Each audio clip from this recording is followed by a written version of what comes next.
प्रश्न संग्रह 7.1। प्रश्न 1। प्रश्न है कि निम्नलिखित बिंदुओं के निर्देशांक किस चतुर्थांश में अथवा किन अक्षों पर है, बताइए।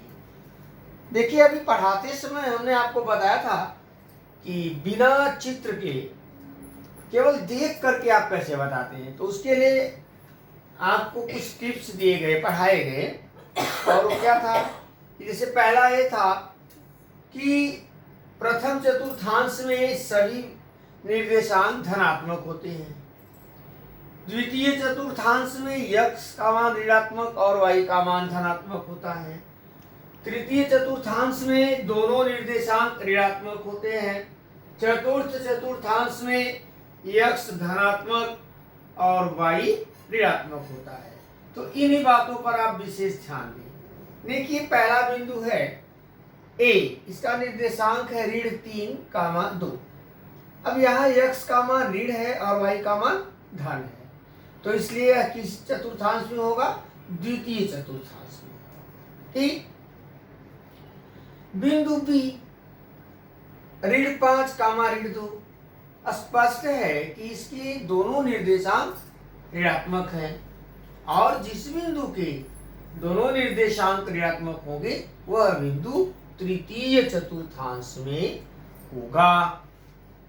अब के 3.5, 1.5 अर्थात बिंदु के दोनों निर्देशांक x और y धनात्मक है, इसलिए बिंदु के प्रथम चतुर्थांश में होगा। ठीक है ना। बिंदु D 2, 10, यानी x का मान 2, y का मान 10, दोनों निर्देशांक धनात्मक हैं, इसलिए बिंदु D प्रथम चतुर्थांश में होगा। बिंदु E 37, 35 अर्थात इसके भी दोनों निर्देशांक धनात्मक है x और y, इसलिए बिंदु E भी कहाँ होगा बच्चों? प्रथम चतुर्थांश में। बिंदु F 15, ऋण 18। अब इसका कौन सा धनात्मक है? x निर्देशांक धनात्मक है और y निर्देशांक ऋणात्मक है, इसलिए बिंदु F चतुर्थ चतुर्थांश में होगा। बिंदु G, x धनात्मक है 3, ऋण 7, y ऋणात्मक है, इसलिए ये F और G, बिंदु G भी चतुर्थ चतुर्थांश में होगा। अब थोड़ा बदल गया। बिंदु H 0, ऋण 5, यानी x निर्देशांक 0 है और y निर्देशांक ऋण 5 है। अब अक्षों पर जो बिंदु थे उसके बारे में हमने आपको बताया था कि यदि कोई बिंदु x अक्ष पर है तो उसका y निर्देशांक 0 होगा, और अगर बिंदु y अक्ष पर है तो उसका x निर्देशांक 0 होगा। तो यहाँ पे चूंकि x निर्देशांक 0 है, इसलिए यह बिंदु कहाँ होगा? y अक्ष पर। बिंदु M का निर्देशांक क्या है? 12, 0। तो इसका कौन सा निर्देशांक 0 है? y निर्देशांक 0 है, इसलिए यह बिंदु कहाँ होगा? x अक्ष पर होगा।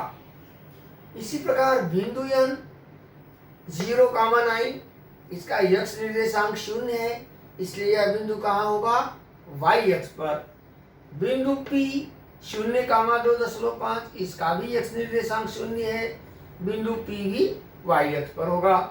बिंदु Q, इसके दोनों निर्देशांक x और y ऋणात्मक है, इसलिए यह बिंदु P की तरह तृतीय चतुर्थांश में होगा। अब प्रश्न 2, दूसरा प्रश्न है, ये कह रहे हैं कि निम्नलिखित बिंदु किस चतुर्थांश में होंगे, दी गई शर्तों पर आपको बताना है। देखो बच्चों, में बार बार कितनी बार रिपीट कर दिया कि यदि किसी बिंदु के दोनों निर्देशांक धनात्मक हो, जैसे देखो K है, D है, E है, तो वो बिंदु कहाँ होगा? प्रथम चतुर्थांश में। ठीक है। अब जिसके दोनों निर्देशांक अर्थात x भी ऋणात्मक और y भी ऋणात्मक, वो कहाँ होगा? तृतीय चतुर्थांश में। जैसे यहाँ ना देखो, दोनों ऋणात्मक है, यहाँ भी दोनों ऋणात्मक है। अब यदि किसी बिंदु का x निर्देशांक धनात्मक हो एफ की तरह y ऋणात्मक हो तो वह बिंदु कहाँ होगा? चतुर्थांश में। और लास्ट में चौथा सवाल है कि यदि किसी बिंदु का x निर्देशांक ऋणात्मक हो, y निर्देशांक धनात्मक हो a की तरह, तो वह बिंदु द्वितीय चतुर्थांश में होगा। अब आती है बारी आपकी प्रश्न क्रमांक 3 की। तो देखो, सबसे पहला काम सभी बच्चे एक 16 पन्ने की आलेख की कॉपी खरीदेंगे और जहां जहां आलेख संबंधित प्रश्न होगा वो प्रश्न आलेख पर करेंगे। दाहिने तरफ प्रश्न लिखेंगे, बाईं तरफ आलेख बनाएंगे। प्रश्न 3 में आपको कुछ बिंदु दिए गए हैं, उन बिंदुओं को आलेख कागज पर स्थापित करना है। तो आलेख कागज पर बिंदु स्थापित करना है, इसलिए यह प्रश्न आलेख कागज पर, आलेख पुस्तिका पर आप स्वयं हल करेंगे।